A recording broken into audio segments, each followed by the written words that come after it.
Okay, welcome in. This is going to be something that probably takes well over a month to do, considering I still have to wait until the end of the regular season. But something that I have been doing the last couple of years, and I want to keep doing, is doing reviews at the end of the season, and obviously at the beginning of the season, I'll do a preview for all NFL teams. So what I want to do is basically go from worst to first. So unfortunately, if you're a Titans fan, this video probably isn't something you're going to be too enthusiastic or very thrilled to watch, but unfortunately they are going through a rebuild, and I really don't know what moves they have to make to be competitive again. It's a shame because this team was a threat probably like 2 or 3 years ago. I think they had the best record 2 years ago in the AFC, and then they lost in the divisional round, missed the playoffs the last 2 years. So it's a hurting time if you're a Titans fan, unfortunately, but it is what it is. So this past season in the 2024-25 campaign, they would finish with a record of 3-14 and finish last or fourth in the AFC and last place in the AFC and last place overall. So there's a lot of lasts and a whole lot of firsts. So let's just kind of break down their season, the regular season. We'll take a look at some stats as well. So they lost their first one, two. Oh, sorry, I got to hit the full schedule. That's my fault. So preseason, I never really count the preseason because half the time your starters aren't even actually starting. So to start off the regular season, losing 3 straight games. Their first win came against Miami in week 4. Heading into the bye week, they were 1-4. After their bye week, they would lose 3 straight games, dropping to 1-7. They would finally win against the Patriots, getting their second win of the year, go on a 2-game losing streak, defeat Houston, which was a huge win at that time. And after that, they would finish the season with 6 straight losses. So a very, very miserable season to say the least if you're a Titans fan. But unfortunately, that's just the way the cookie crumbles. So we'll take a look and see. So you can see their standings. They were fourth in the AFC South. So when it came to their offense, and we'll take a look at their offense, defense, and their special teams. Passing, they finished 26th in the league. Receiving, they finished 25th. First downs, they finished 22nd. No, sorry. Rushing, they finished 20th. That's my fault. First downs, they finished 22nd. Rushing, they finished 20th. Obviously, they took a big hit losing Derrick Henry. And when it came to points, they were 27th in the league in scoring. On defense, sacks, they were 29th in the league. They had 32. Interceptions, they were 21st in the league. They had 11. Forced fumbles, they were 27th in the league. They only forced 10 fumbles all year. And you can see the stat on the right who had the best. Philly had the best with forced fumbles with 22. The Minnesota finished with most interceptions with 24. And the Broncos obviously had the most sacks with 63. Tackles, they would finish 22nd in the league. They had 644 total tackles, and you can see Indy had 731. So they didn't finish in the top 10 in any category, to be honest. Field goals made, they were 25th in the league. They had 25 field goals. Pittsburgh had the most with 41. So field goal percentage, they were 92.6%, which was 5th, which is pretty good.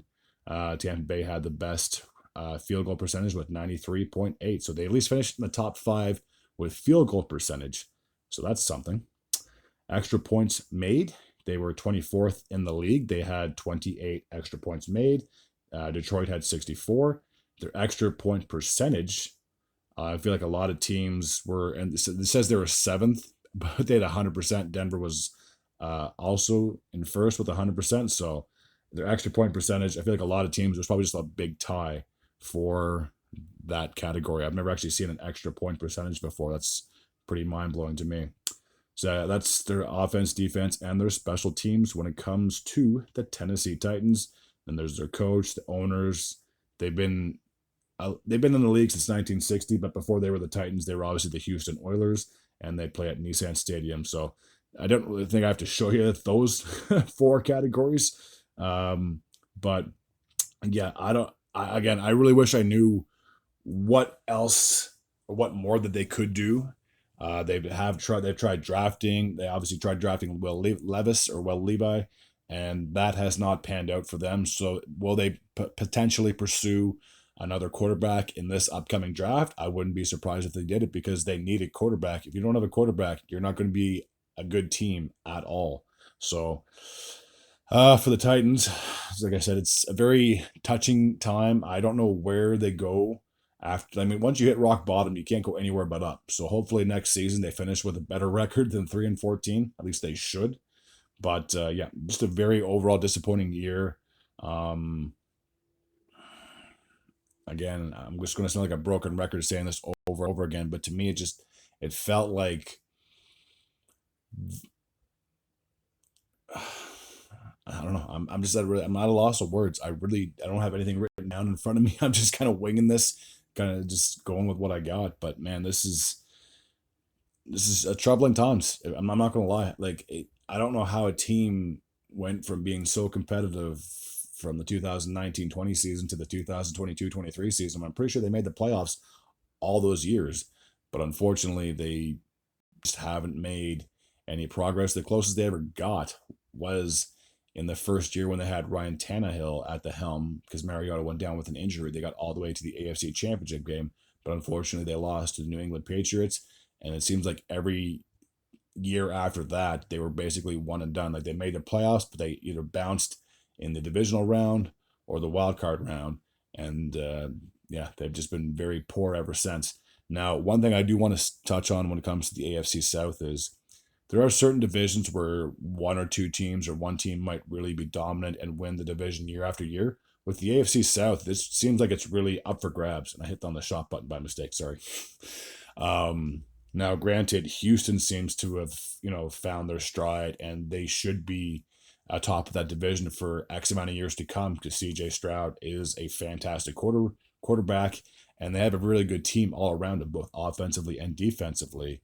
So then after that, you got Indy. They're kind of a bit of a question mark, in my opinion.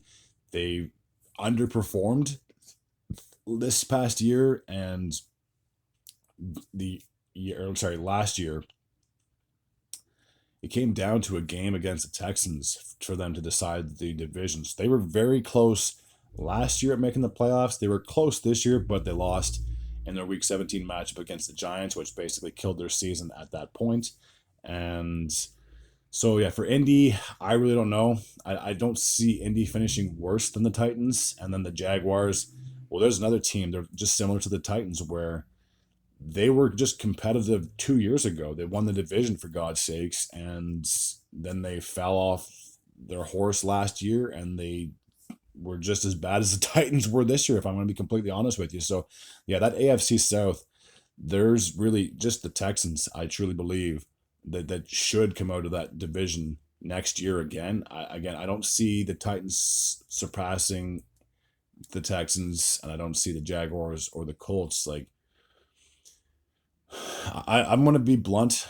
If I had to make my prediction for next year, I think the Titans could finish fourth in that division again, unless the Jaguars have an even worse season than they did this year. And there's just a lot of what ifs. Like, what if this happened? What if that happened? But yeah, for the Titans, I really wish there was an answer other than drafting another quarterback and hopefully that they're not a bust. Maybe they got to do some changes with management. Maybe they got to trade players away, try to sign players in the offseason once that time of the year hits.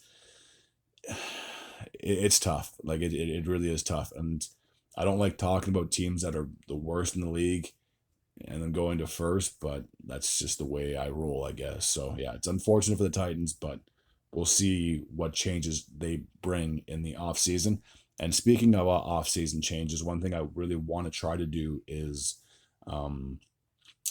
try to cover as many signings, trades, whatever the case may be. Is I know I've been behind on a lot of things this year.